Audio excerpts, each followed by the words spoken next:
Hey, what's up, everybody? It's Raul. And it's Mike. And this is episode 53. And we'd like to welcome back to the AO podcast. Yeah. And before we get into anything, as always, make sure you follow us. Subscribe if you're watching this on YouTube. Follow us on Spotify and Apple Podcast. And all the links for all of our socials are always down in the description. From the Instagrams to Twitters to the letterboxes, follow us and shit. Because we'll be doing a double review today. Yeah. Very more impromptu, but like I feel it fit. It couldn't be like the most perfect like combination of reviews ever. This is the break episode. So, but the thing that I want to talk about very briefly because I'm honestly not that interested in it. It's just that it's something that's happened because of some stupid shit Drake said at a concert recently. Yeah. But so for those of you who don't know, recently I guess Drake was overseas in London somewhere, and he was doing a show. Biscuits in Tealand. And he was doing a show, and at some point in the show, he he was talking to the crowd and was telling them how like apparently he believes that UK rappers are better than American rappers. Just clout shit, literal clout, stirring up shit. Just and you know what's what's funny? I saw somebody tweet after that. They like quoted that video on Twitter, and they said like, you called Skepta when you couldn't see the plug, and there's like other UK rappers like, oh, like he helped you get your lingo. So like they were quoting the fucking not like us, but they were using UK rappers. Yeah. But so basically what he said, because Drake steals from everywhere. Yeah. So after he said that, you know, I don't even know why it became a debate, but like people were like legitimately debating it, and then it actually came to fruition somewhat because I mean artists. Now I will before I get into this, I'm gonna close the door real quick. I want to preference this. I'm not really that familiar with UK rappers, so I can't really speak on that side of it that much. But as for the UK side of things, an artist by the name of Skepta, who I actually believe that I'm pretty sure I've heard on a song before. I just didn't know it was him. But he decided to pop out, and he was the one to come out with the first like track, you know, representing the UK. And then lo and behold, our representative was none other than I'm not racist, man. I'm not racist, man. Joyner Lucas. Just reverse logic. And so basically, I hate how fucking well that compares to kind of work, but he responded to the Skepta track. Now, not that bad of a rapper, by the way. Like I'll be honest, it wasn't. Both the songs weren't great. I haven't heard. I kind of don't give a shit about this. Yeah, like they didn't really make for like a compelling battle, in my opinion. Like this is not something that I want to see go any further, if I'm being completely honest. Yeah. But it's just something that I wanted to mention because I can't believe. Also, because I think mainly that reason why I wanted to mention it is because people got to make content some way. I'll never like ever like post battle. I can't help myself but like calling out every time Drake just comes out and like is it just goes to show you even more he's a fucking clown. Why corny little clown. Like the downfall honestly is he's fucking the clown crazy. in the cornfield. You're stupid, fool.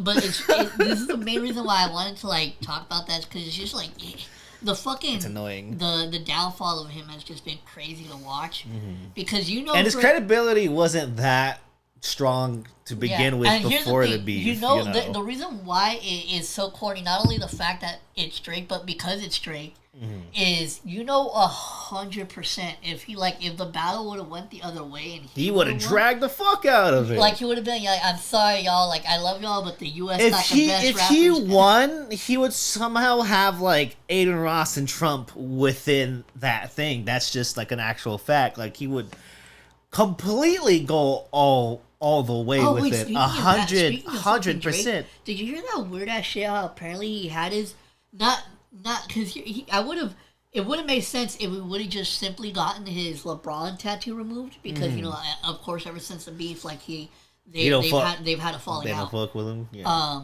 But he didn't because it would have made sense obviously, right? If you're not cool with that, well, first off, why the fuck? Like I'm not gonna imagine me having a tattoo of Raul on my fucking arm. No. Okay, so it wasn't Scorsese maybe, but not LeBron. So he fucking got his tattoo covered was I believe another fucking Another athlete. another basketball player, I think. That is just so. I don't like. replace the whole face. That detail had to be crazy That's expensive. just so fun. Like, I don't know. That's just something I That's a redetailing that like I've never even heard of or think of someone would do. Like, that'll By the way, never want be to scoot fucking over, like. scoot over more. You get a little off. Sorry, my fucking high ass film brain thing. Okay, But cool. but it's just that something that to me, I could never in my life see why the fuck you would get like, because the only thing that would make sense just only get makes rid sense, of the tattoo, man. Like, the why only did you thing have to replace somebody? like the only thing else? that's passable for you to do that is like if it's somebody who was like a super close friend from like childhood or like a family member. Yeah. Like that's the only exception. Like because I know people do like their like fucking boyfriends and shit. And Yeah, girlfriends. like past But I like think people they love and stuff. I think that's stupid too. Yeah. But yeah. it's like I don't like you have a whole fucking mural of another like dude on your fucking arm. Like that's just if so there was a weird more to me. understandable reason to get that replaced, or like an understandable execution to get that replaced, it would make sense. We'll probably give him less shit. But the fact that it's just another basketball player, just and you didn't even bother to even remove. Because here's the thing, Attempt to remove it. It's not like him. I don't know their relationship personally, Yeah. but it's not like they go back to when they were fucking kids. Like, there's an interview where LeBron is literally saying like they met each other in fucking like 2007. Yeah. Like, it's like, bro, it's not that. Like, that's It's not that. It's not that. It's not deep. that deep. It's not that deep. But like Drake just takes it to that level of just like really of just like why.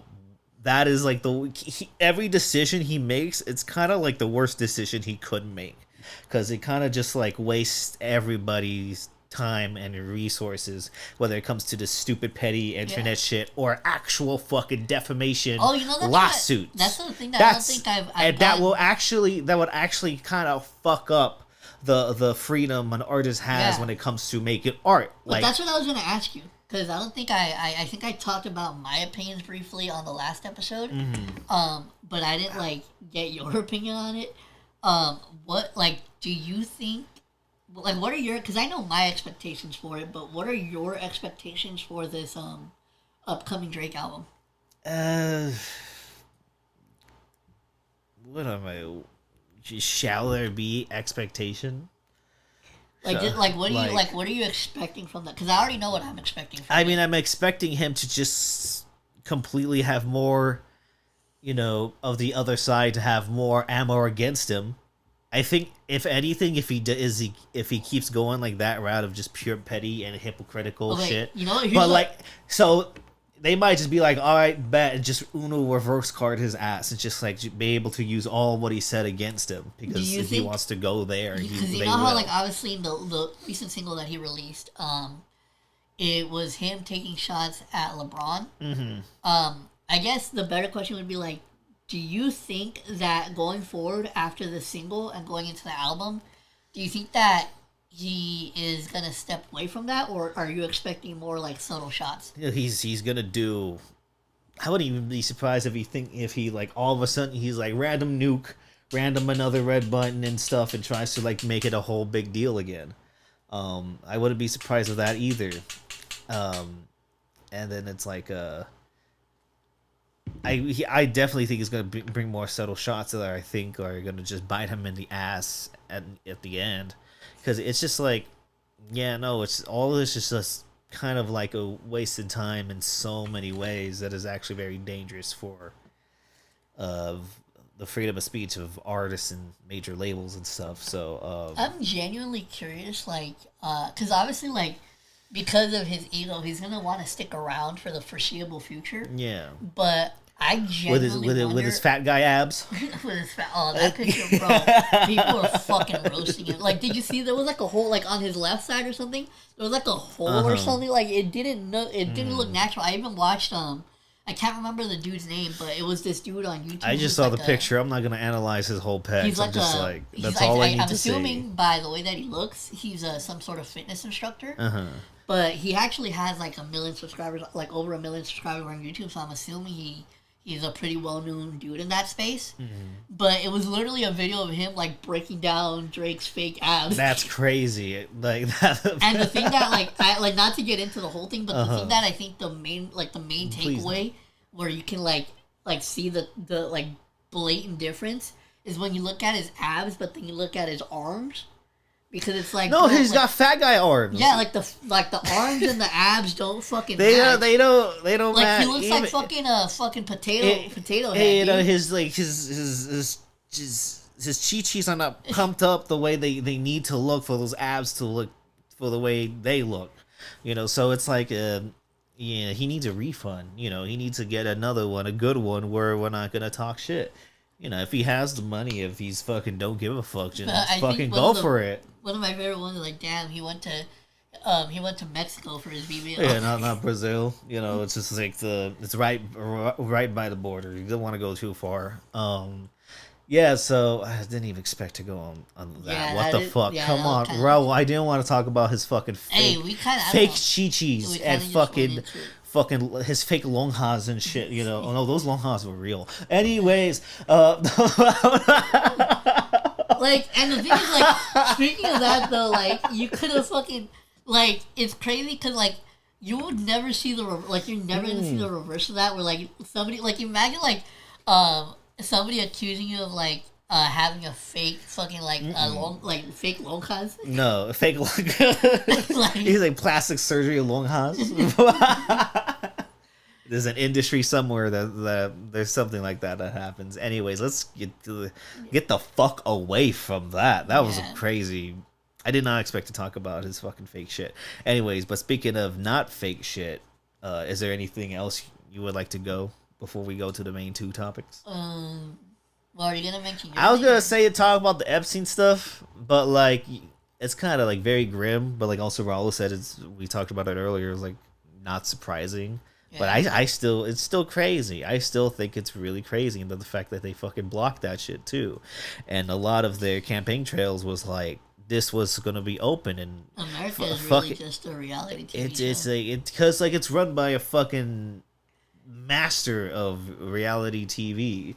This fucking dumb fucking idiot cunt is like driving shit to the ground, and there's people out there that would like to make positive talking points, but there is none about this. The fucking MAGA hatters are burning their shit like they're fucking LeBron fans from fucking 2011. That's the dumbest thing. Speaking of that, because I've seen, as a football fan, I've seen people like legit do that, like when they're like when a player is on or something leaves to another team. Or no, you know when I saw it when the fucking Colin Kaepernick thing happened, and like I saw like fucking like quote unquote Americans were like burning his fucking jersey. I'm like, you fucking paid for it. I know, it was like that's an $80 jersey right there. that's a waste. You burned $300 in merch just burning those three things, you know, and it's like. And you know Trump's gonna charge his poor ass fucking supporters like way too much money for this shit. Fact that he, because they're fucking. This motherfucker. He keeps taking away their education. I don't know if it was this term or I'm pretty sure it was last term, but he literally had a whole he had a whole sneaker for fucking Complex Con or whatever. Yeah, he had a fucking sneaker line. Imagine a fucking. I mean, if he was like fucking he was like doing a fucking rap album rollout and shit for these fucking sneakers. Not to mention like the fucking damn, are those the Trump 911s? No, that's crazy. That's a crazy.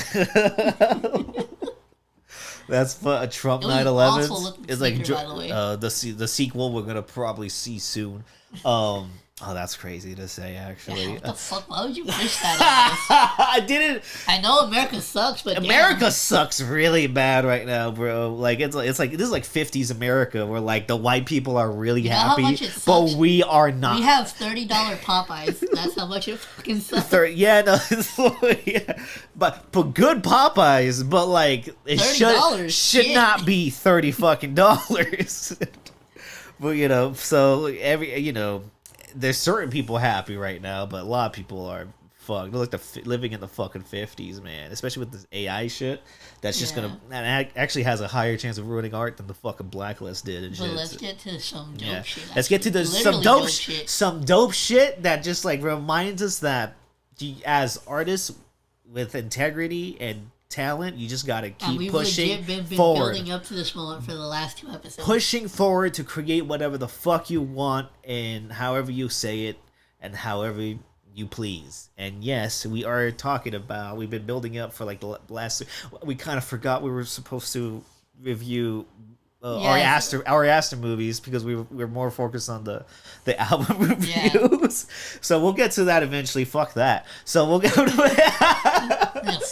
fuck those movies. We'll get to them eventually. Just wait.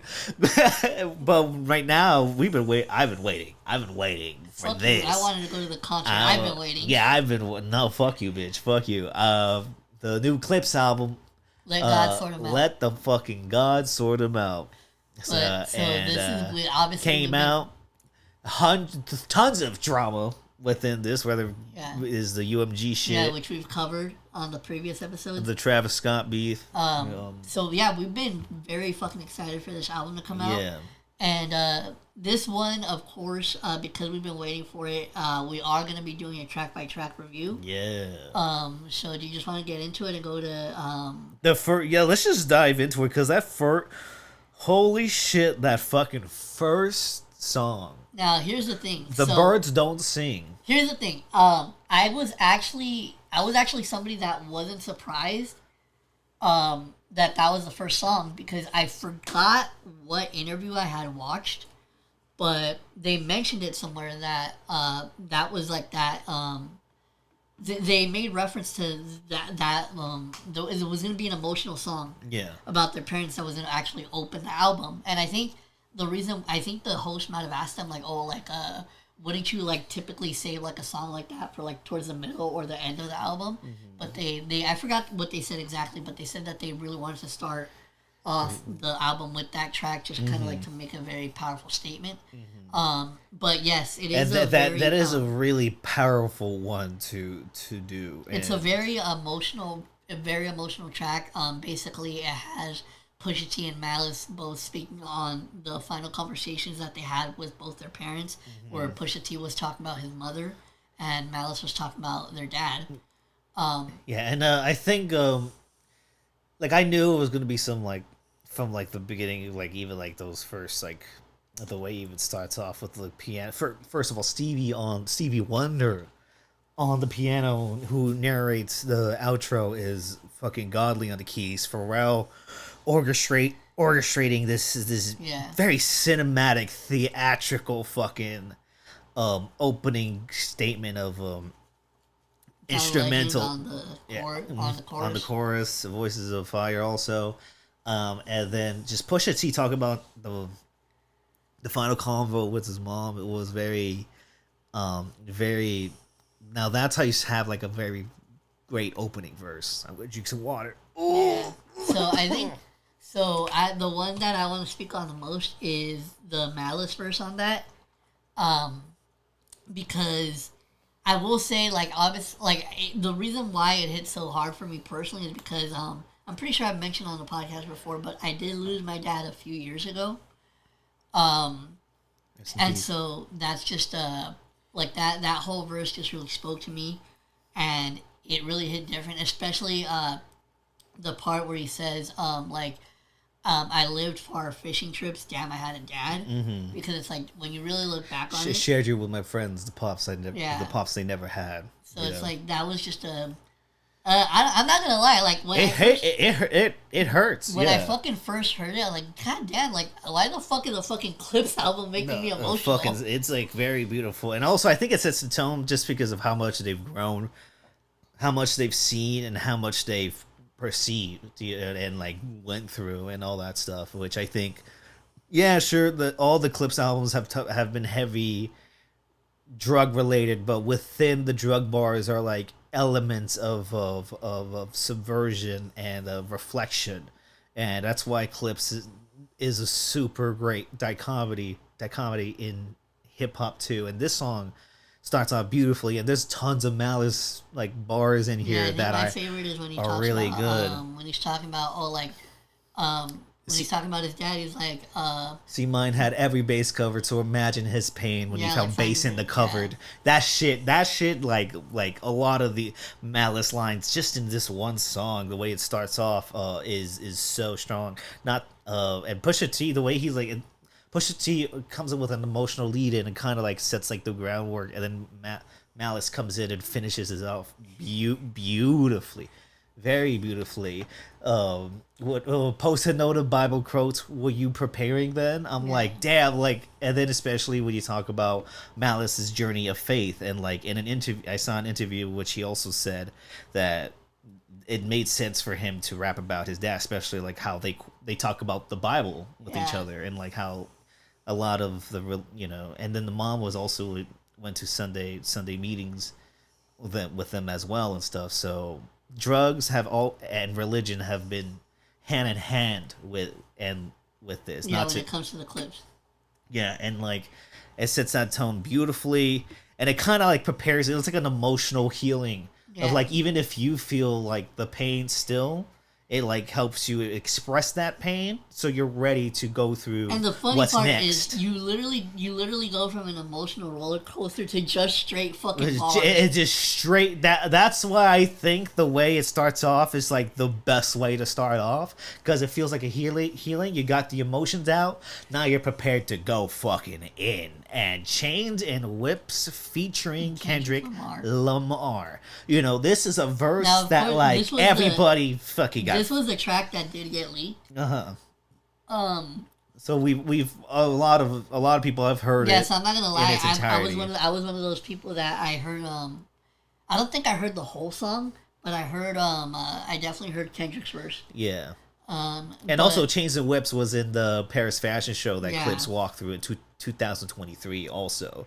When that came out because of Jim Jones and him discrediting Pusha T's legacy and stuff. So for it, so I was waiting on that track for 2 fucking years before I buy watches, you buy you buy watches, I buy collections. So I was waiting for that shit for like 2 fucking years, and not to mention like before the Kendrick verse was even like a thing. So and this song, like, I think both Pusha T and Malice really like did so fucking fucking shit. I'm so sorry, audience. Please mute that. But like, keep talking about shit. Gasping for air now. It's beautiful. Yeah, that's me. That's me right now. Yeah, literally. Malice was talking about you. But no, like Malice, fucking Malice killed this shit, man. No, the way Malice, especially even how he starts off, he was like, with the 2 and 2, and then the losing you bars. Like, he's very intricate with his syllables. I see, and it's like very, when you catch them and when you see how he's using them within his verses, it's so intricate and detailed, and like the way he delivers them is so devilish, especially from like a holy man like him. It's like, and then Kendrick comes in, starting off with that same Clips tone with like he's like just saying shit slowly, just making sure you fucking hear it. He's like, send your ass back to the cosmics and shit like that. That shit. And then he don't fuck with the kumbaya shit. Yeah, but then he proceeds to go on like one of the craziest fucking scheme runs that I've seen in a minute. Yeah, because that gin scheme throughout the verse was fucking insane. The Gen Z bar was the Gen Z and Gen Sing bar with the Jinx, and then like fucking Jenga. The Jenga, finger wave, they fall over like Jenga. That shit was fucking hard too. Like there was like all that Book of Genesis, like the Sonic Boom, and that's also like a Sega Genesis Sonic thing. And I'm like, that whole shit was just fucking dope as fuck. And I like it because like it's not it's not gonna be, because I have like a lot of great favorite Kendrick feature verses. I don't think this is gonna, but like they're all goated, and I think this one's goated too. Like even like the ones that I don't think that like hit like his best is still like fucking so fucking. This is good. Essentially just nostalgia part 2. Yeah, and it's just like and the way he did the 10 shit kind of reflected that, and nah, I think Kendrick really fucking killed that shit. Also, something that I think makes this song perfect is the Pharrell bridge he does before and after Kendrick's Kendrick's verse when he's like, when things get dark and your number gets called, you look side to side like, what did they say? And it ain't the Lord's voice, and then you realize that the devil is talking to you, and it's like, that's such a very haunting bridge that sounds so good. Also, that beat sounds like it's from fucking Sinners. That's fucking, that shit is so fucking really fucking good and menacing and dark, but also like it's like a preparation for war. It's like and the way the title too, Chains and Whips, how it's like the things that oppressed us are the things that we fought back for when it comes to economic and economic wealth and influence. So and by us I mean Clips, and not but anyways, but I think that whole song is so fucking good. Yeah. But this might be the one for me. I know it's early on and shit. The one that turned you into a gooner. The fucking what? What? Did I text that to you? I mean, probably. Because you definitely texted me some such shit once, because you were listening to the album, and once you got to that track, I think you literally said, "I'm about to bust."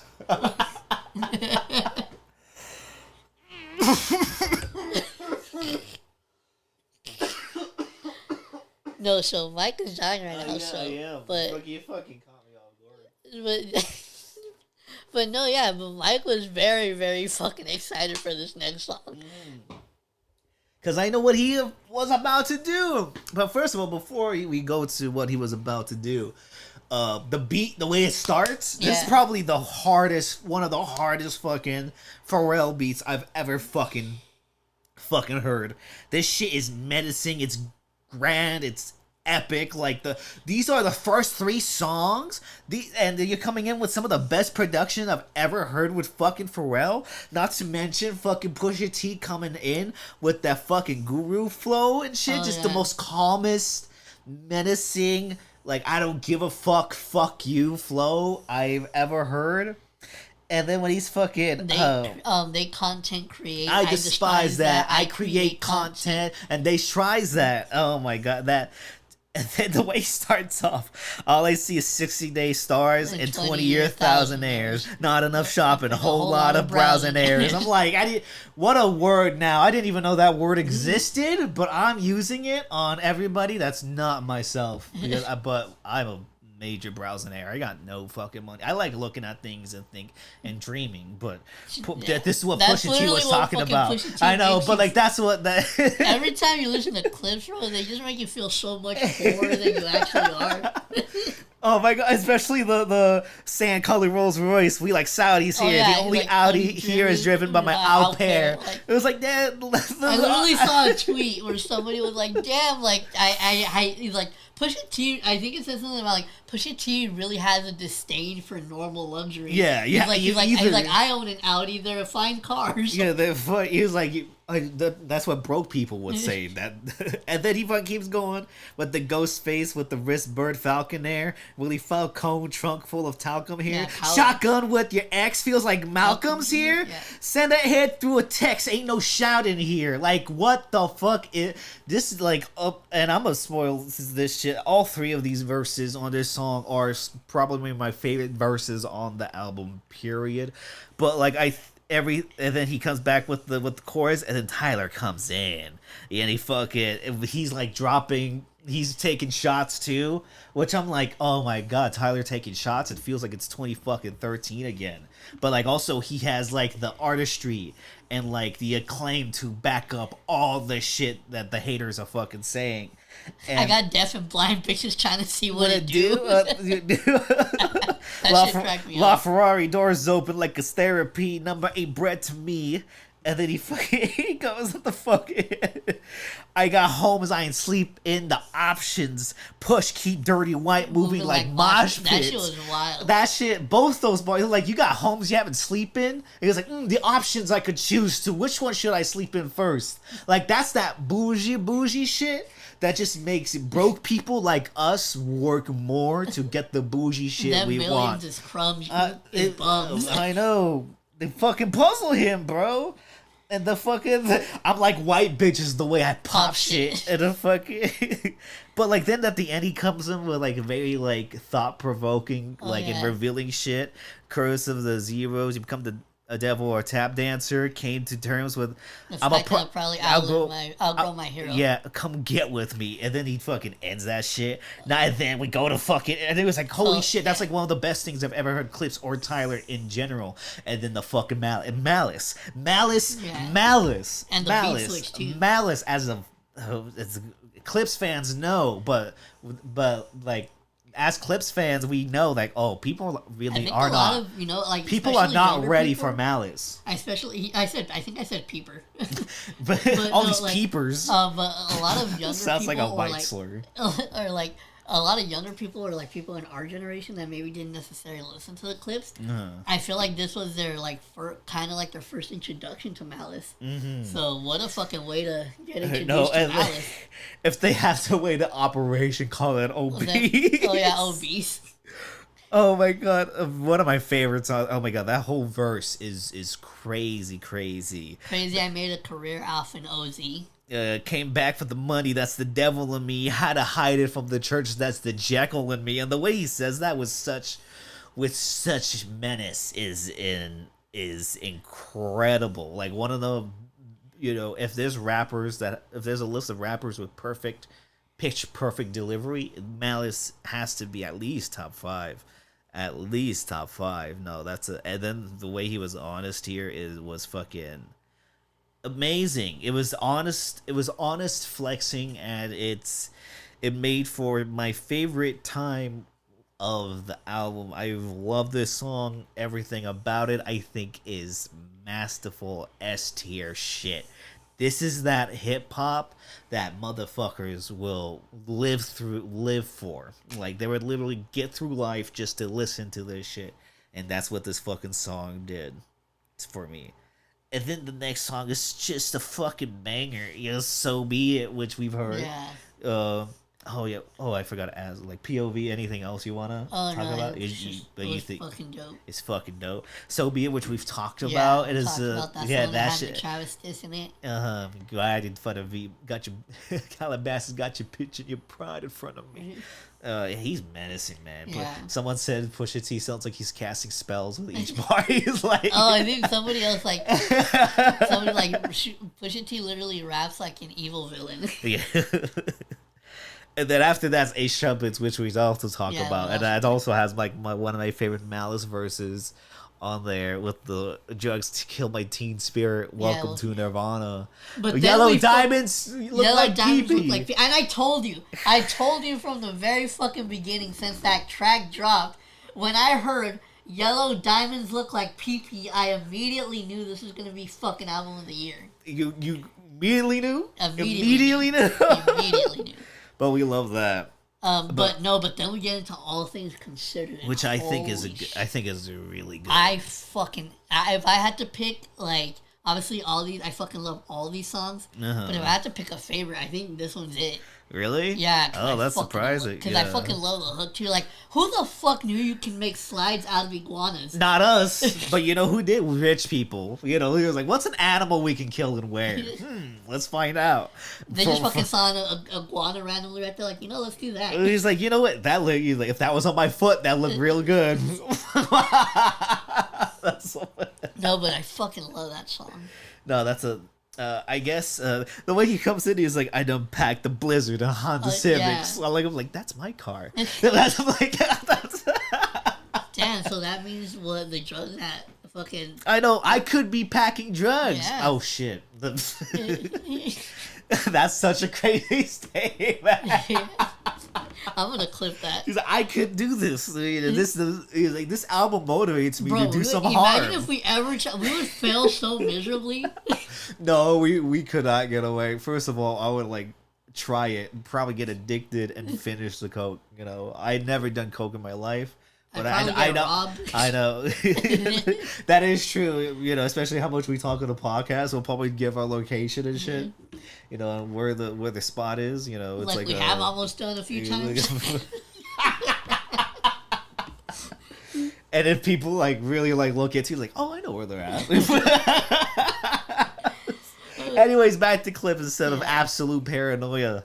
I think that song is really good. I think the person who ends it off, the dream, is like. Oh, that's the. You know what? I will say that like, that was the one critique that I did have of the track. I feel like they could have given him a little bit more. A little bit more, yeah. It's, like a longer bridge. Yeah. I feel like that's also like a small complaint I have with a lot of these songs. It's like if they could have just done a little bit more with him, it would have been even.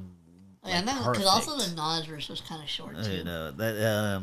We'll get to it when we get to it, but like I did like that Nas verse a lot though. But like I think that's the only critique I have. Other than that, I think it's a very chill, cool, very low key, some more low key than the other ones. I think too. Blow a budget like fuck it. That's gonna be my motto from now on. But like Malice verse too is a my very low budget.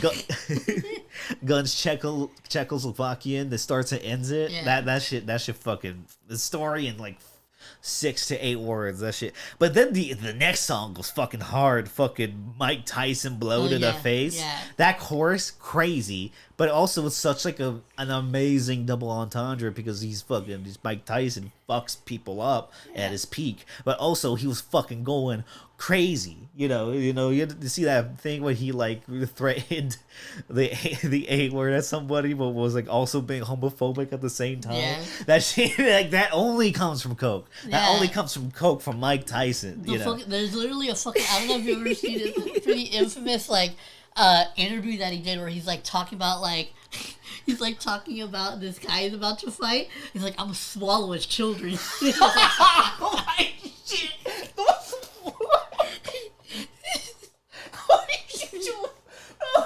I was like, wait a minute, what the fuck did he just say? And like said it so calmly, and he was like Mike Tyson was like, I'm gonna swallow his children. I was like, what the fuck? Oh, you gotta send me that clip. I've never seen that. It's like I had this similar, it's like I need to see that clip, and I just discovered Yikin, so it's just, I've been like getting many educations. No, dude, that fucking. Have you heard of Yikin? No. I might have to like. Oh, my phone. That fucking video, that fucking cracked me the fuck up, dude. I gotta show you what Yargin is at the end of the episode. Yeah. Don't let me forget. Yeah. I just apparently it was popular popular enough that my older sister knows and my younger brother knows. I did not. And that's some shit that came out in 2013. So we should have known. But that shit fucking cracked me though. That clip it's a very like famous clip. It's fucking crazy. Yeah, no, but. Both of them, especially Pusha starting that off, he was like, "Nah, I can't let him like fucking do that shit with what he did like the last few songs." So I did think Pusha T fucking murdered this fucking thing. I think Malice did his fucking thing, but I think Pusha T fucking was going in with the Biggie inspired flows, and like and Malice and Pusha have always been like Pusha. Not Push. Biggie, Prodigy, Mob Deep. But I can't. Inspired things, and I think I think it's just like Push's entrance is impressive, and like Pharrell giving that classic boom bap, hard knock, fucking bar shit. That like you only see in stuff like instrumentals in Life After Death. Like there's like and a lot of the Pharrell production does make me think of classic Biggie, both in Ready to Die and in Life After Death. Because I think Life After Death has some of the smoothest instrumentals I have ever heard in my fucking life. So that's a very great but when he's like fucking White Slave Master Soul Win My Safe. Oh yeah, that was I'm just dope. like, whoo, get them in there. That's what they deserve. Fucking crackers. And like so let's so any white slander and it's like they're cocaine rappers, so like they make that white slander, so it's just like, oh my god, they're fucking. This song is dope. This song is 97 Hove with the bass. Yeah, and then fucking only 300 bricks can make you Leonidas. Yeah. That shit went hard too. So dope as fuck song, but like Ibita, it's that one is fucking dope as fuck too, because that's very Pharrell. That's like nerd shit. Like that's like that was beautifully orchestrated, and they were going. Pharrell was going off at that beginning too. He was fucking rap. I love it when Pharrell raps. I think he's such a amazing rapper. And I think the instrumental is like my favorite part with that song.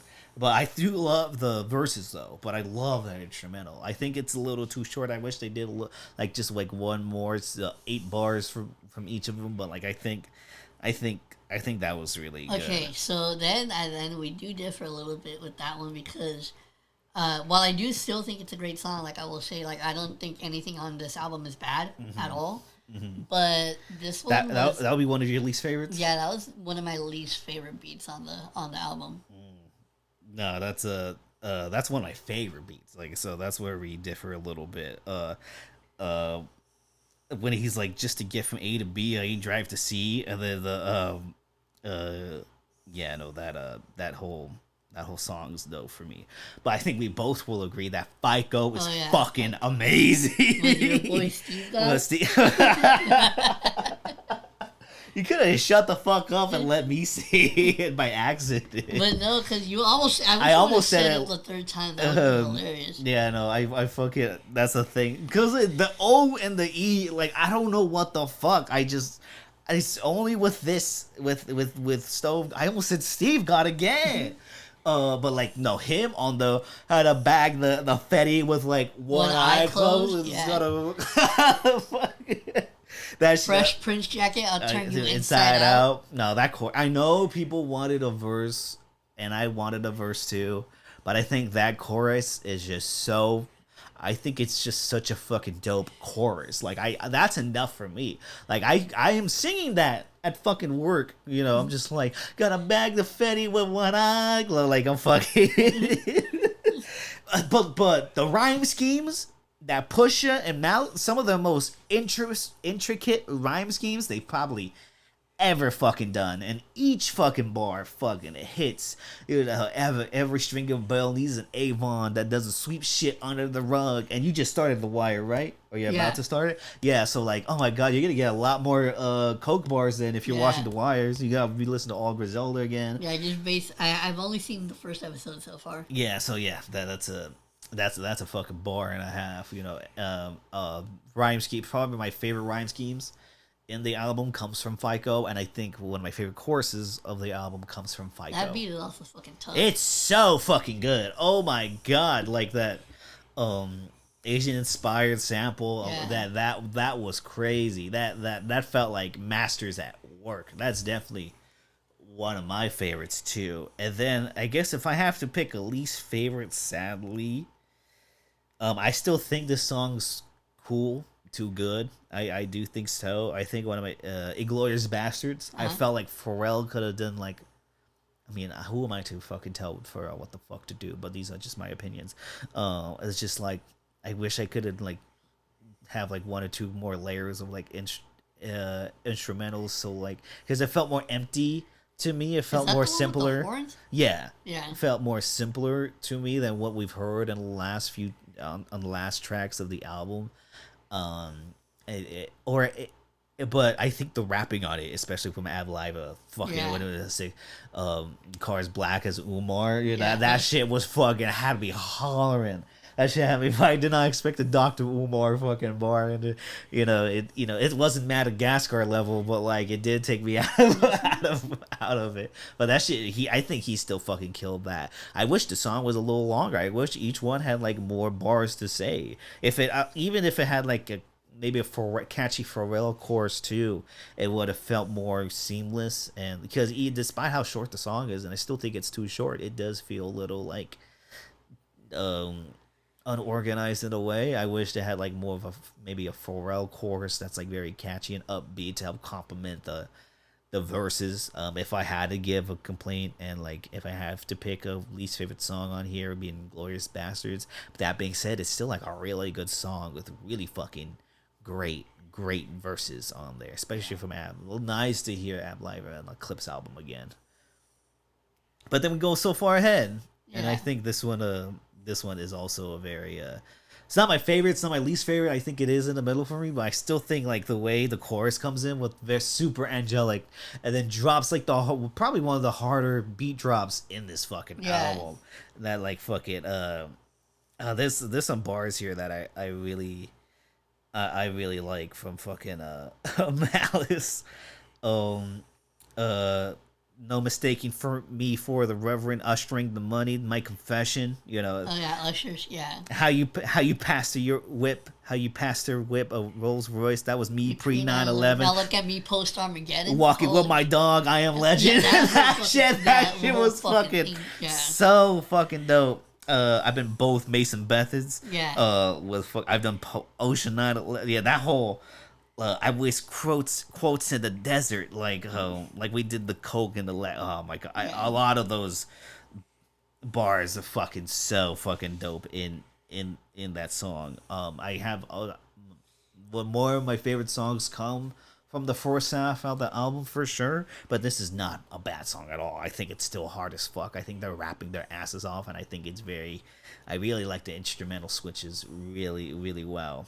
And then the second to last song, Let God Sort 'Em Out / Chandeliers featuring Nas. Yep. I do love this song, actually. This might be where we disagree again. Well, I didn't say I didn't like it. I just thought that Nas could have had a longer verse. That is, I mean, yeah, but I thought he was talking in that song too. It's not like my favorite feature verse for sure, and like I guess within like that you expect Nas to try to like, because he's been feature killers on whole albums before. So yeah, I do get that and I understand, but I do think he fucking did like there's like a championship with it. It's like we won. Like Nas is like, we as hip hop, like the fact that we made it this far. I also do like this how talented. How like the beat changed when he came in, because it went to like definitely like a more Nas type beat. Yeah, like a very New York boppy, like boom bap type of shit that like harkens to classic Nas. Yeah, that was really cool. I do think about the way Malice and Pusha T were bouncing off each other. Fucking looking like leprosy. Spots look like that was fucking crazy too. Though they were fucking going in on that. So I do love that song. I love the beat switch too. It's like it feels like, oh, this is gonna be a crazy example, but if you've heard it, you would understand. A Yorktown, the world turned upside down from Hamilton. It's a very championship type song. It's like, we fucking made it here. We fucking won.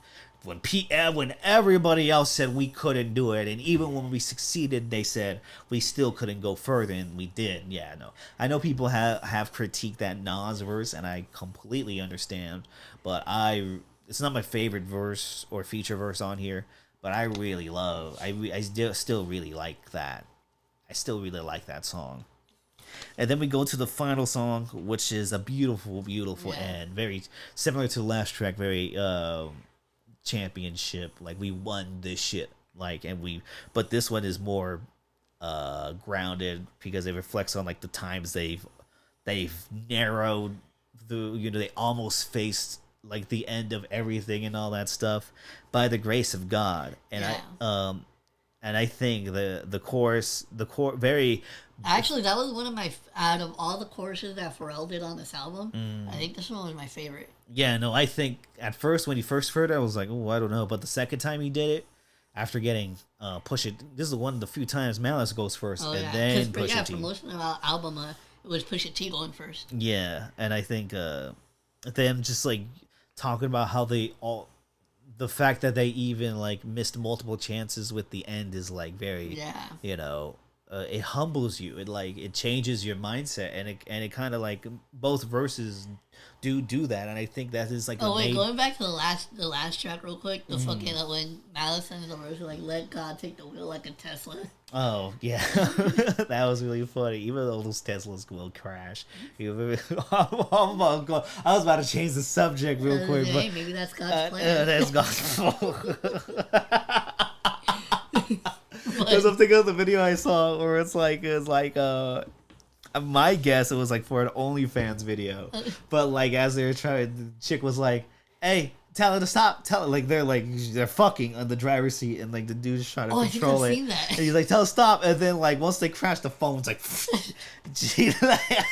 I was like, you see, this is why you don't trust.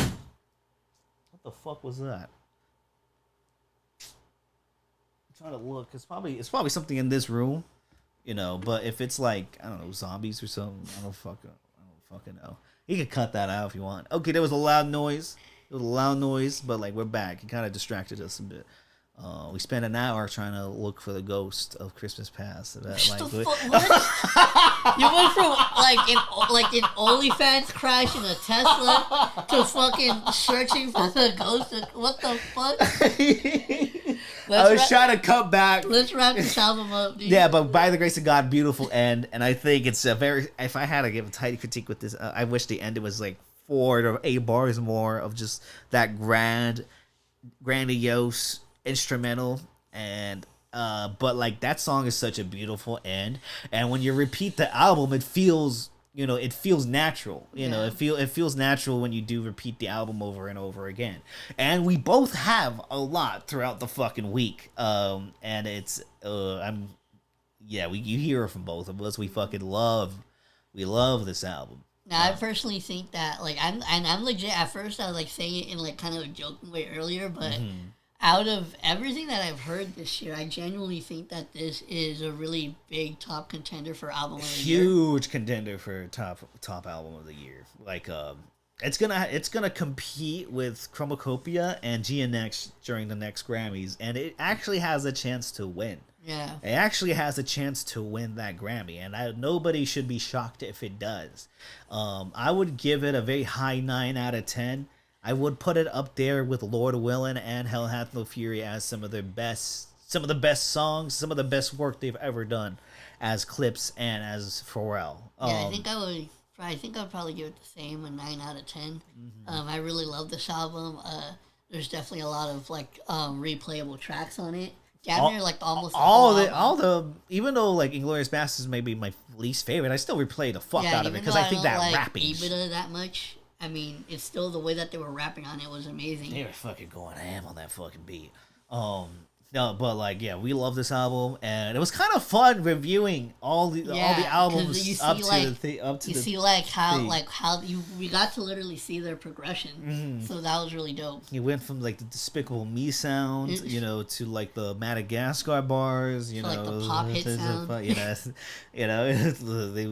We got the Madagascar. I hope, like you said, I hope they say that at the concert. They have to do that. I would yell violently. When that bar comes back, I'll make everyone. All I want to hear if they perform that song live, because you're gonna be sitting right above us. So all I want to hear is I want to fuck more at the top of my lungs,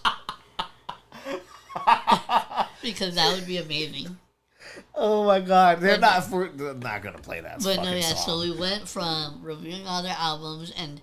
Now we're gonna see him in concert, and boy, these songs and like concert speakers are gonna fucking bust so much nuts, and vajayjays, So it's just like that was a fucking weird ass way to put it, but watching them live is definitely gonna be amazing. So we can't wait for that next month. I'll let you all know, and we'll definitely let you guys know what the experience. I will not smoke weed this time, and not try not to have a panic attack at the thing. But now, before we move on to Scarface review, I just wanted to say real quick, brief little album review, because I did listen to it recently. Yes, you did. I haven't had to. I've only heard the Totally Travis thing, which was really funny. I'm not gonna front. If Kendrick did it, I would probably give it a claim, but since Travis Scott did it, I have an urge to just critique it. But I like that shit. I think that shit's fucking funny. But more rappers should make weird fucking noises. But basically, then just listen to Skepta's fucking track. Just his accent. No, he literally makes a weird he ends the fucking verse with a weird noise. Yeah, you did tell me. Yeah, it's ooh, what the fuck are you doing? But no, so I did get a chance to recently listen to Jack Boys 2. Now here's the thing. I am somebody that is a Travis Scott fan, And not only that, but I was a big fan of the very first Jack Boys. Like, I actually fucking love that album. And one of the main reasons that I didn't realize until just recently it was because actually that first album, I believe, it had a perfect runtime to it because it is only 7 tracks. So it allows you to kind of just digest it real quick, and it gives you like a few bangers, and then it's done. And I also really like that album too because Yes. it's also nostalgic. That was 2019. Yeah, That was so like when we were, Yeah, more that's when young we were than outside. we were actually outside, not in here in my room. But basically, I really liked that album. Thought it was really dope. Had some bangers on there. But then when we got to Jack Boys 2, like I said, the one thing that was very different from the first one was the runtime because he decided for whatever reason to add 10 more tracks, which, made obviously the album 17 tracks long. And the reason why I feel like it could be a toss up for me personally when it comes to these types of albums is if you decide to make it longer, which Travis Scott did for the second one, I feel like it gives it a little bit more time to kind of hit a little bit of a burnout stage where you start to get a little bit more repetitive and maybe the songs don't hit like maybe the first half of the album did. But that's something that I felt throughout this album while listening to it. While I didn't necessarily think it was terrible, it really doesn't have shit on the first one because, like I said, I feel like the runtime just kills it, and a lot of the tracks are just simply lackluster. Like nothing really stood out. So yeah, I mean, I was genuinely actually disappointed because I was looking. Because you actually you're not like a fucking hater. You were actually looking forward to. Yeah, I was looking the forward album. to it because I said I really loved the first one. But yeah, man, it like comparing it to the first one, for me personally just doesn't even come close.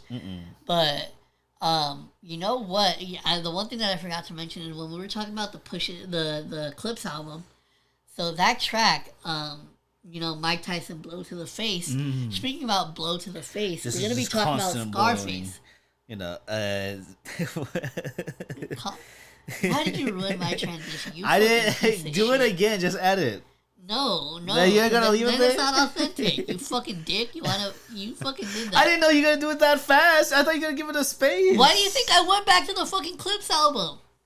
I thought you were just gonna genuinely talk about another Oh, track. whatever. Fuck you. We're gonna be reviewing Scarface. You ruined it, not me. You had to know. You had to know. But so we are gonna be reviewing Scarface, 1983, directed by Brian De Palma, a very famous director. Yep. And I want to ask you, do you know what other famous movie he did? He directed? No. He did not only the first Mission Impossible from the 90s, but he also directed Carrie from the 70s. Oh shit. You I didn't know, that. so he's and you see the combination of like Mission Impossible and the horror shit he used, because he was like a horror director mainly. This was like and this is a movie that like is more of a crime epic drama. It's not really like horror related. Yeah. But like for him to just jump from like a thriller Blowout, which is one of his more acclaimed movies, to something like Scarface, shows his versatility. And also with this movie, I haven't seen it since high school. Oh, we have Al Pacino as Tony Montana, of course. Obviously, Michelle Pfeiffer, and then a lot of white people who play Cubans in this movie, which is very fun to see. I'm not gonna lie. Okay, so Mike said that he hasn't seen it since high school. Now, I actually, aside from because here's the thing, with movies like this, it's so big in pop culture. Yeah. And there's been so many references to it that even though I hadn't actually seen the full movie, because I'm pretty sure I have seen bits and pieces of it when I was younger.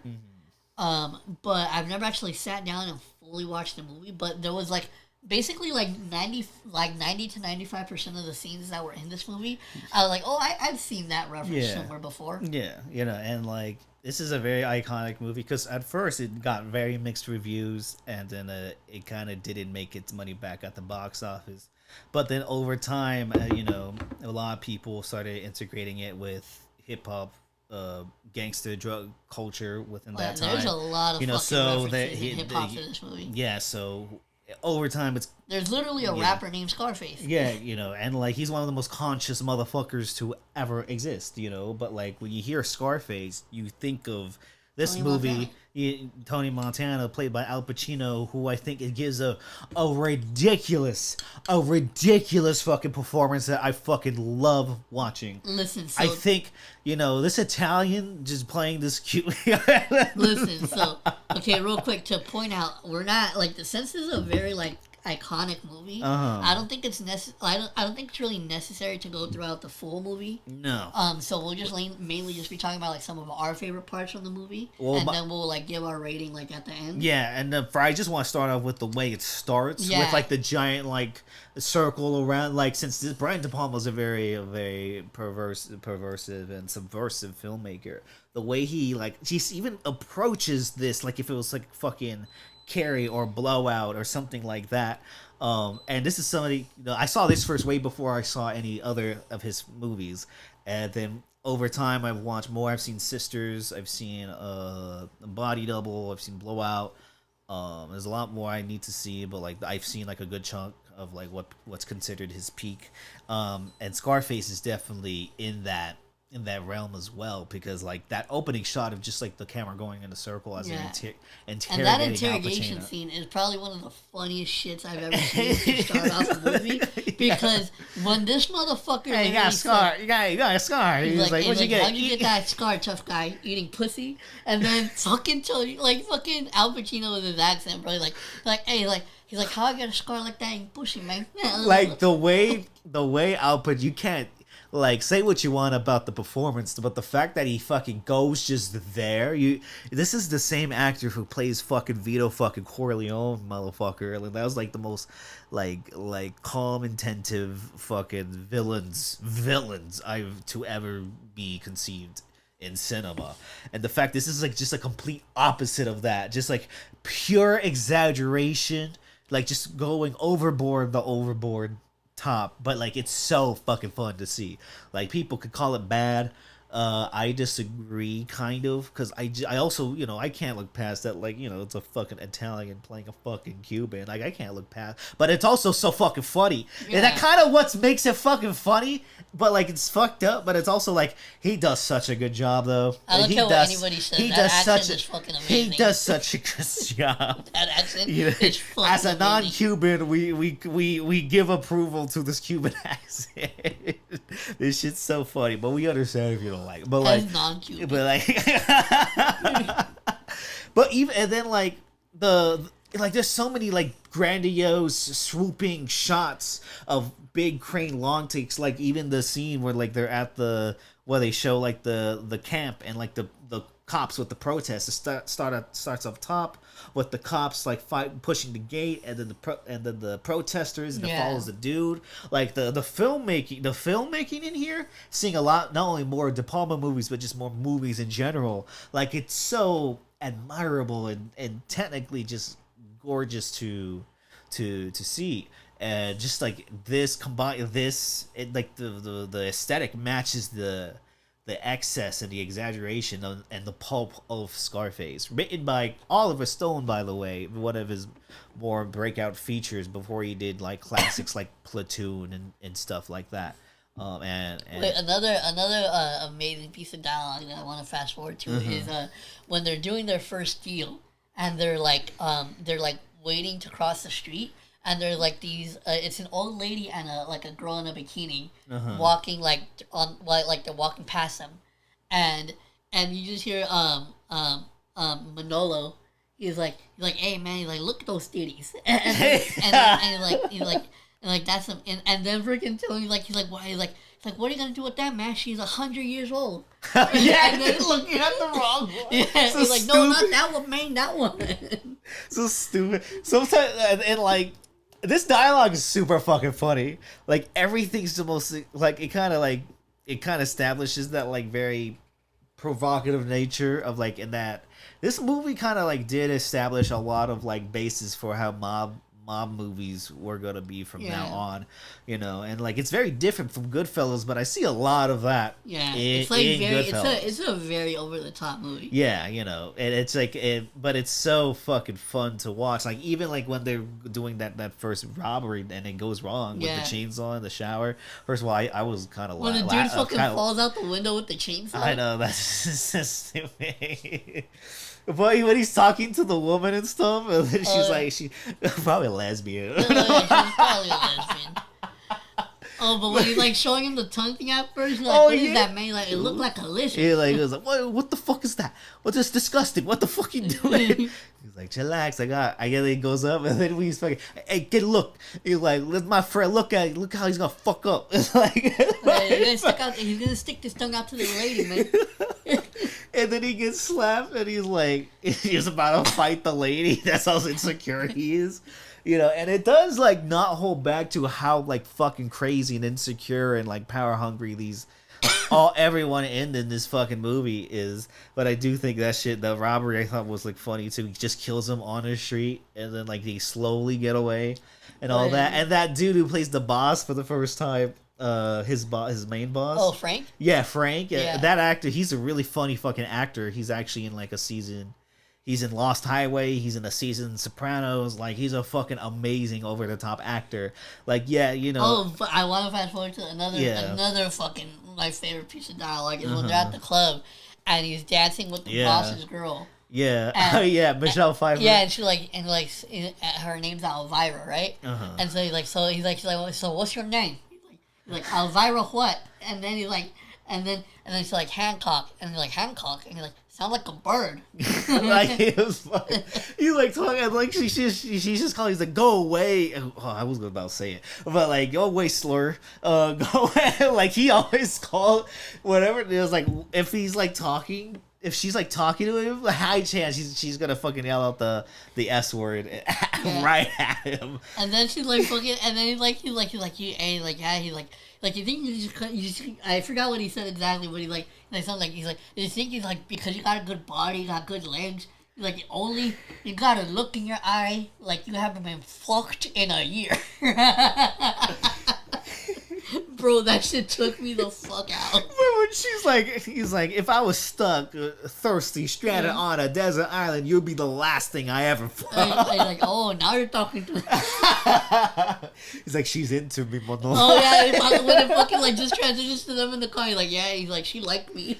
No, but I mean, if I have to give, because I do have problems with this. I think it's a fun fucking movie. I think this is fucking. If you don't like this, you're a fucking nerd. Shout out to the homie. But like, I do think it is loaded. I think my least favorite parts of this movie are fucking like a lot of things are a little too long, and I think I love Michelle Pfeiffer because I think she's still a talented actress. I don't think she's that good in this movie as Elvira. I think that same towards the actress who plays Gina. But I think her acting was kind of bad in here too. Like, there's a lot of scenes that just like didn't work because because of that actress. I think, and not only the actress, I still think the script is a little. I think it could have, and this is some. Oh wait, what happened with the actress? No, I just don't like her performance in this movie. I thought she gave not the best performance, but even then, like with Pacino, with the mom, with her, like she's just always like the disgracer. Like, she's like the stereotypical like character. It's like, you're a disgrace to me. Get out. Like, that's all her character is in this movie. It's just he was a bum then, and he's a bum now.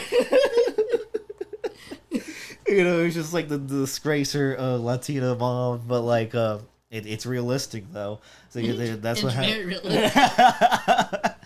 I do think a lot of the score was really funny, and out of like the 80s synth and shit. Sometimes it was like really, especially in like the really tense scenes. Yeah, it was like oh yeah, this is a horror movie director. Like, this is like man who used to make low budget thrillers and horror movies and shit. Wait, what movie came out first, this or Carrie? Carrie came out first. Oh, okay. Came out like 8 years before, I think. No, he already established himself with like Sisters and Carrie and Blowout. Like, he was already like a very influential, like when it comes to American horror and thriller. He was already like a very big figure in that world. So him doing Scarface was kind of like a what the fuck is like, even his fans were like, what the fuck is like, this is crazy shit. And he's already made crazy shit, you know, and it's very over the top, very dramatic, kind of like, you know, maybe now it's generic, but a lot of people said like it was very, you know, but I still think the story is still like, it goes fast and it's engaging because of the actors. Yeah. Like the performances in here do make this fucking movie. Okay, so another one of my favorite scenes is fast forward when you find out that like Frank set him up to have him killed at the club, and he goes back to Frank's house and he like confronts him about it, and like he finds out like Frank he gets the phone call from Manolo, and that's when he finds out that Frank really was the one that set him up, so he's gonna kill him, and then Two things were my favorite in this scene. The one is when like he's like, I thought you would talk about me. He's like, hey, like come on, I was the one that believed in you. And you know what's funny? That actor, as much as I love him in this movie, you could tell like sometimes the accent came in, sometimes the accent came out, like he's just talking like a regular Joe, and then the other sentence he's like, what are you talking about, man? But so. He kills the DEA agent that was introduced 5 minutes before. Yeah, and all that stuff. But the thing that I thought when he's gonna it looks like he's gonna shoot Frank, he's like I'm not gonna kill you, and then he's like, oh thank God, and then he's like, Manolo, shoot this piece of shit. and then he was going. Pacino was going in on this. And then fucking you see the cop there, and like After Tony kills the cop, there's another guy. I forgot what his name was. It was like Eddie or what was it? I have no idea. The random dude that was there, but he's like, what about him? And then he's like, and so it's like obviously really tense, right? Because you know he's gonna fucking shoot him or not. Yeah. And then he's just like, hey, his name was Ernie. Yeah. And he's like, you want a job, Ernie? And then he's like, sure, Tony. And then you see another random dude like, hey man, you got a job. I love your switch of the accents too. It's really funny. It makes me immerse into you watching the movie. Yeah, that shit was fucking hilarious, dude. No, that very Oliver Stone too. This really shows like a lot of what he would eventually do with like Platoon, Natural Born Killers, Wall Street, the 9/11 movie, JFK.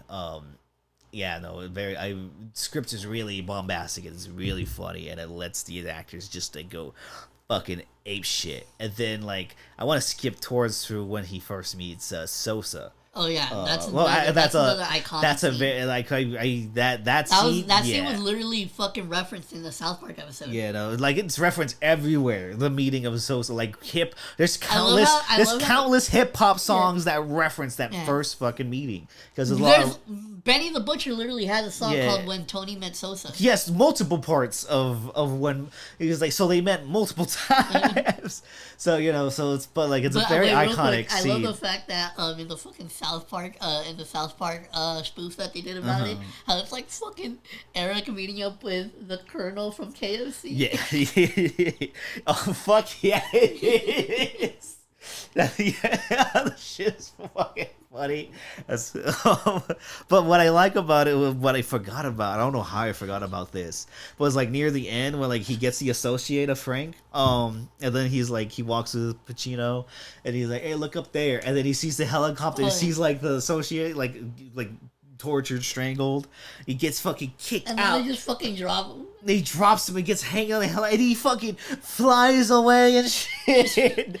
And I was like, that's the most crazy. That's such a De Palma fucking like directed scene. Like, of course, like only a horror, like you would see that type of death in like, I don't know, like the first Nightmare on Elm Street, or like the fucking like Friday the 13th, or even Sleepaway Camp. Like this is a crime drama that some of the deaths feel like horror movie scenes, and I feel like that's like is something, you know, that like is like crazy about, because like some of these mob killings around the world are like straight out of like disgusting horror movies and stuff. So I thought that was just such like a fun, I love the way that Tony follows it up after he sees that, because then his immediate reaction to like Sosa was like, he's like that piece of shit up there, I never liked him. He's like, I never trusted him. He's like, for all I know, he had me set up and had my friend Angel Fernandez killed. Like he's like, all I have in this world is my word and my balls. He's like, and I don't break them for no one. You have this movie written down in your head now. Yeah, dude. It's a movie. Like, it's a very fucking quotable movie, dude. It's so like everything in this movie sampled. It's very fucking iconic. I think you know what's fucking funny? Random as shit, right? But the very first time I ever fucking heard of Young Thug was back when, like, I don't know if you remember, but do you remember websites like there was one called like Can't Stop Hip Hop? Yeah. That would like post like mixtapes and stuff like that. I remember, I think there was a Young Thug song that I had heard on there, and I had illegally downloaded it on my freaking iPhone at the time. But what's it called? In that song, there's literally the fucking intro of the track is a clip from the part where like he's talking about it's when Tony first comes back from meeting Sosa, and he's talking to Frank, and he's like I am the boss, right? Like Frank says that to him. And that's literally the first time I ever heard. This was way before like I ever even remember watching Scarface like that, or even knowing about it. That was the first time I ever heard that reference. So like when I actually saw that moment play out in the movie, I was like, "Holy shit, that's from that fucking Young Thug song from like years ago." There's like a lot of shit here. There's like, oh yeah, I forgot that was fucking from that. Like from images to sound bites. It's crazy. Your sound bites is one thing, but like when people using fucking album covers and like fucking like having posters on the wall and shit, you know, and then people sometimes be random ass reference, but there was literally a giant ass fucking Scarface poster in the fucking Jersey Shore house. Yeah. It's so iconic. Even Jersey Shore takes from it, and we know how iconic Jersey Shore is. But like, no, I mean, and like it's very bombastic. I do think it could have been cut like 15-20 minutes, because I think a lot of that drama is a little even though it's very Godfather-y, but I think Godfather Parts 1 and 2 did like those certain sister and romantic relationships better than what this movie did. I think they kind of jogged down the movie bit from the excitement of Scarface's like ambitious downfall, but also like I think it's like what he's really funny is when he's fucking berating the fuck out of his wife in that restaurant. Wait a minute. Now we're getting somewhere. This is probably also another scene that was legit quoted or like literally referenced in South Park, like damn near like quote for quote. Yeah. It was like in the I forgot what episode it was, but it was. Oh, you know what? I think it's the episode where Jimmy can't stop getting boners. And it's the fucking context? What and context to that fucking shit? And it's the fucking talent show, and I think like he's like trying to race back to the talent show, right? And so they're like having auditions, or no, they're like having all the other people like do the talent show, and then it gets to fucking Eric. And he's literally quoting this scene like word for word. But yeah, so that scene was fucking amazing because when he look at her, man, like I got a junkie for a wife, and like she can't even have a kid. Like he's just going fucking. Yeah. I'm like you need to calm down. Her womb is so polluted. That is crazy. That was fucking insane. I'm just like just pure misogyny. Just like, all right, this is the part where he fucking starts not seeing his wife again. You know what I mean? And then she kind of just disappears. She kind of doesn't come back from the movie. Like, she kind of just fucking disappears. I did, bro. Now that you said she just fucking just. They didn't want to finish that. They didn't want to. I was like, did they not? Was that all she got paid? Was that all the time they paid for? It was just like they had to do reshoots. They couldn't because the papa was fucking going. Will wanted to be. Well, I don't know what the fuck happened. She kind of just. I was like, how come I don't remember her as much? Because she didn't have an end. She kind of just disappeared from the movie. And also, like, it kind of, even though the length of this movie is long, it's almost 3 hours. Are we like to assume that she basically did just leave him? Yeah. Just like, she just left. It's like, okay, cool. You know, it kind of has, like, this bloated runtime, but it kind of just also leaves things just out in the air, which I guess is like, for me, especially this is coming from me, I kind of like things unanswered, but also it doesn't even leave a bridge to where it could have went. It just fucking like, fuck it, we just cut it because the MPAA was on our fucking asses and shit because of the violence and stuff. Which, watching it again, yeah, sure, it's very violent and all that stuff, but I don't think it's like really that violent. Especially within the time of like, you'll see a sleepaway camp. Oh, the ending was fucking insane though. The ending, we get to like the climactic ending when, like, first of all, he kills Manolo, and because he's with his sister. And then his sister, like, they take him there, and then his sister gets shot up by a fucking he was ready to real quick before I will say that one scene where like the sister, he's like doing there's like a fucking mountain of coke on his desk, and he's like just fucking sniffing that shit. It's about I think Al Pacino said that like he actually like hurt his mouth. Yeah, it was because it was powdered milk. Yeah. So that's something that not anything should be in your nose. First of all, like going in it, let alone like even if it's like more safer shit than fucking cocaine, it's still like you can't put a lot of and they're for like 12 hours day shooting. Well, I mean, probably so they were fucking going crazy. That doesn't take away he literally had like his sense of smell changed after that. Like it was so. Another thing that I'm saying you said you shouldn't put anything up your nose. I mean, there's literally like I'm pretty sure there's like. Nasal spray, medication shit, sure. But, like, nothing else, like cocaine or whatever the fuck, it's like But no, so he does that. So he does that. Coke, but then the sister walks in, and it's kind of like this awkward scene. He's like, you want to fuck me, right? You just want to take me and shit. Like, this is what it is. Like that was the one scene in the movie where like, what the fuck is going on? I know this is supposed to be a crazy movie, but sometimes Oliver Stone also just gets edgy for the edgy of it. He's like, we gotta have this because it's like dramatic and like holy shit, it's like so edgy and shit. It does go over the edge. They definitely could have cut that scene out. Yeah, at least if her coming to kill him, that's fine. It literally goes from like her walking into her just getting shot. Yeah, they just cut that part out. Literally is like, hey Tony, and then brrr, like she just gets fucking mutilated. And it's just like. And then he kills him, and then like everyone's killing his henchmen. Then they're like piling up in front of the door, and that's when we get the iconic scene with the "say hello to my little friend." And he's just shooting everybody up. Before we officially end it, because like the movie kind of just ends it like that too. It kind of just like leaves it like this is the story. Well, he gets fucking shot. He's like, I'll fucking take all your bullets. And then he couldn't take six. And then he freaking gets dropped by the shotgun. Mm-hmm. Yeah, no. Very iconic ending. Blaze of glory, but it kind of shows, like, it kind of doesn't portray any of this in a positive light. And I don't know how you could take any of this movie in a positive light, because everything about this movie is just so raw and, like, just, like, unapologetic of how over the top it is.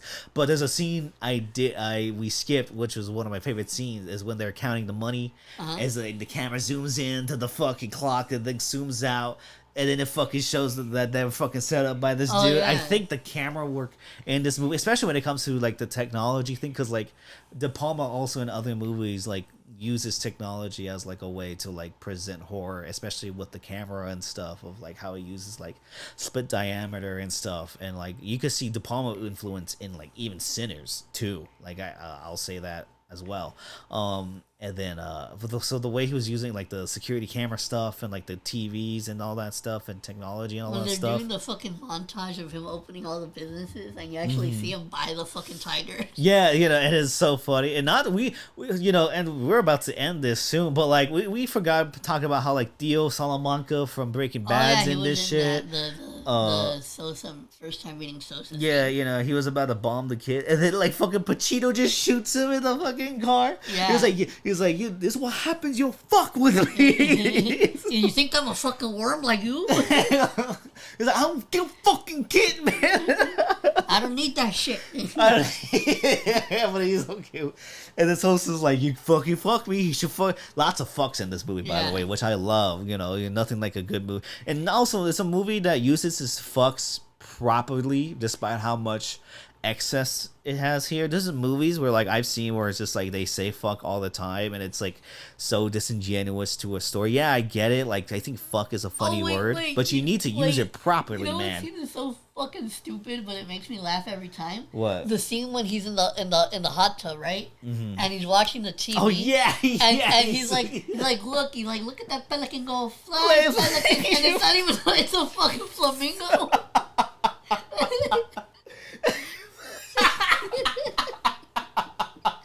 Bro, that shit took me the fuck out.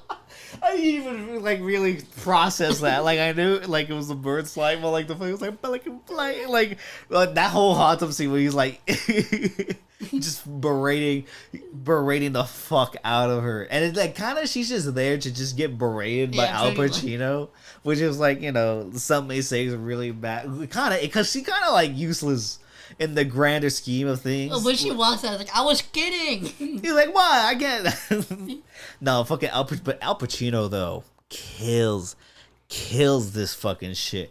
And, like, I wouldn't disregard people who say this is, like, a very ridiculous kind of bad performance. Like, sure, and the fact that he was playing this Latino character in the first place is problematic. That being said, he fucking goes fucking it's so fucking fun. He's going in on this. And like the other white people playing the Cubans too. I think the dude who plays Sosa, like I forgot how little he like appears only 3 times in this. Sosa only appears 3 times in this movie, but he's just as iconic as a name in the hip hop world as Pacino because of the way he approached things, especially with the politics and stuff. And like I see it during that politics shit, I do see like a lot of the Wire in that political movie shit, and you'll get to season 3 and 4 when like the politics of Baltimore get very ingrained within the story. So I can't wait for you to witness that. And there's a lot of from Sopranos to Breaking Bad. A lot of alumni here. The mom was in Better Call Saul as well for a couple episodes too. And there isn't much. I do think so. Some of the score is very overused. I feel like if they just left no score, like when the soldiers invade Tony's house and shit. Like if there was no score with that, I think that would have been really cool. Like if there was no score with it, I think the Manolo death scene is not that impactful as it wants to be either. And mostly because of the music. I felt like if all of that was just silence, it would have been cool. But I'd still like the score in a lot of places. And I feel like that also could have made that, like, it would have added to the tension in the scene if it was just silent and then you just hear like the gunshot. Yeah, and then the score comes in. It was like, holy shit, I think that would have also helped those scenes a bit more. I do think it could have been like cut 15-20 minutes to have more of a sweeter, tighter paced movie, I think. But that being said, this movie's a lot of fucking fun. This movie's a lot of fucking fun. And for an almost 3-hour movie, it does keep your attention for most of the movie. Over the top. Yeah, but I think like even that scene when he's that lizard scene is like, I saw when I rewatched that shit had me fucking die. He's like, what the fuck is that? This is disgusting. It looks like a lizard. Dude, that pelican scene took me the fuck out. It's so much fucking fun, but and over time it's became iconic. I think for me, I would have to like say originally when I first watched this movie because I rewatched it for the purpose of this review. But the first time when I watched it for the first time, it was recently too, right? Yeah. So I was like, and the thing is too, because I think the main reason why I felt this way at first was because I was comparing it to like other like mob type movies, for example, like Goodfellas, and the reason why I really like Goodfellas is because I feel like it's a more like grounded. Type of story, and obviously it's a little bit more realistic. Yeah. Where this one is just like way over the top, to a point where it's like it's not even serious. It's not even serious like at some points. But like, I think for me, I would have to give it like you're not really engaged with like the sibling or like the relationship part of it. Well, in Goodfellas, that's like a major part of that movie. Yeah. So I would say that at first go around, I probably would have given it like a 4 out of 5. But the second go around, when I really like just take the movie for what it is and like not try to compare it to those other movies, it's fucking fun. It's a very fun movie, and I would definitely give it a 5 out of 5 just because. And the main reason too is because it is so ridiculous and over the top. I feel like it's more palatable for it to be a rewatchable movie Uh-huh. because you don't really necessarily have to take it that seriously. Yeah, no, especially it's such an entertaining blockbuster because like this movie looks. I didn't even get into the production design and like the costume design. Like everything looks gorgeous. Like the hip hop albums that like were that referenced this so many times were influenced because of like the production design and like that the way it represents that excess really well. I like. Yeah, sure. Like I was originally gonna give this a 3.5, but just to kind of piss my friend off even more, and just to realize this is, especially those first 2/3 of the movie are fucking fun, man. Yeah. They're so fucking funny. They're so fucking entertaining, but also it's like not, it doesn't hold back on like the type of violence and lifestyle this does When bring. the fucking lifeguard is distracted because he's talking to some random white chick by the car. Yeah, yeah, and that's that. Yeah, that was really fun. And also, I think one of the main reasons why this movie got mixed reviews back in '83 because it is a remake of a 1930s gangster movie called Scarface. What the fuck? I didn't know that. Yeah, so like so it kind of just like, and it's like very like shame, but like it's still a good movie, but like it's very classic cinema, but like it was a very influential movie at that time because at that time it did like show gangsters in a new light, especially post prohibition and shit. So that was a really like controversial movie within that time as well. But here, since it's like Cuban, like very very upfront with its Reaganisms and commentary and like the Fidel Castro commentary too, but how over the top it is, it kind of like threw people for a loop, especially both Scarface fans, cinema fans, and De Palma fans. Kind of like this movie kind of like got a mixed reaction from everybody.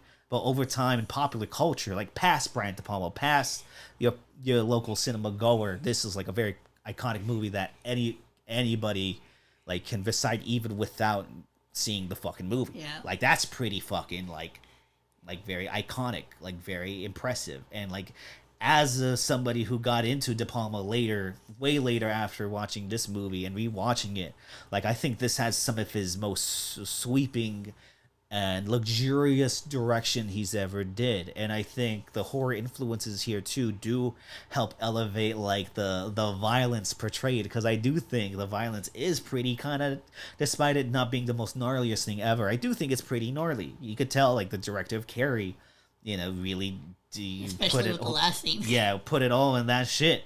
And also, for the last scene, Spielberg went to visit De Palma and helped direct scenes of the final scene too. So Steven Spielberg helped make this fucking movie. So like, so that's kind of crazy as well. So I was gonna give it 3.5, but like I admire the fuck out of this movie a lot too much. So I'm gonna give it a 4 because I think it's very entertaining. And you're a fucking nerd if you don't like this. The one thing I will say is after the second time watching this movie, the one thing I'm just gonna be randomly yelling is Ravanga. Just his whole performance in this movie is iconic. I can't. You could hate. I would get it. I understand. But I think it's really fucking good. It's really fucking good. And really, yeah. But that would be it. We talked about this is the brick talk, everyone. Yeah. So this was the brick episode. The brick episode. So, but that was a fun episode, and my recommendation, I would give is, you know what? Let's see. Where's my repeat? I had it here. You have one real quick? Sorry about that. Hold on. Sorry, everybody. Just just chill with us for a bit. Yeah, hold on. I'm trying to see what you might want to. You know what? Since we're talking, fucking, I should have just said this. I was really listening to a bunch of Benny the Butcher and West Side Gun the other day, so I'm gonna recommend fucking both Tana Talk 3 and The Plugs I Met. Those are two amazing Griselda projects by Benny the Butcher that really helped shaped Griselda to have a really successful run from 2017 to like 2022. Like they still make good albums, but that run, if you know, that was a fucking crazy run for that era of hip hop. Kind of showed like older rappers are still really great rappers and they shouldn't be excluded. Yeah, so The Plugs I Met and Tana Talk 3 I think are fucking amazing rap albums for what they are, fucking grimy, gritty, and just straight real with you, and since we're talking about rappers and Scarface and clips and all that, I'm just gonna put in those albums to try to conclude the theme we have today. Don't do drugs, by the way. Cocaine and crack, fucking awful for you. We just want to exclaim that just in case you're fucking. On the other hand, if you want to sell it, yeah, if you want to get that good for you want that fucking sand colored Range Rover. If you want to understand the shit that the clips really talks about, just fucking move that shit, and hey, like Pharrell said, feed your community with what it needs. Everybody got to work, Move that. Okay, we should stop. All right. Don't fucking do it. Well, bitch, haven't you let me fucking don't fuck. Well, I'm waiting for you. Come on. You were going on forever. I was like, when are you gonna fucking stop? Right now. What is your recommendation? Okay, so I'm gonna actually go on to Better Times, like right before probably one of the like most infamous fucking rap beefs in history started. Mm-hmm. I'm gonna recommend Baby, What Happened to That Boy, featuring the Clips. Yeah. Oh, that song goes so fucking hard too. That was such a fucking amazing fucking song too. But yeah, it's in my recommendation. And another song, sorry, but like the song from a movie that really had me fucking dying, Yayo Disco. That song is fucking that song is really. I was like listening to the song, I was like, what the fuck are they saying? I just see the lyrics because I have the subtitles on. I'm like, that's what they're fucking saying. That's hilarious, but it's also a catchy ass song. So that will be it. Follow us, big break episode today.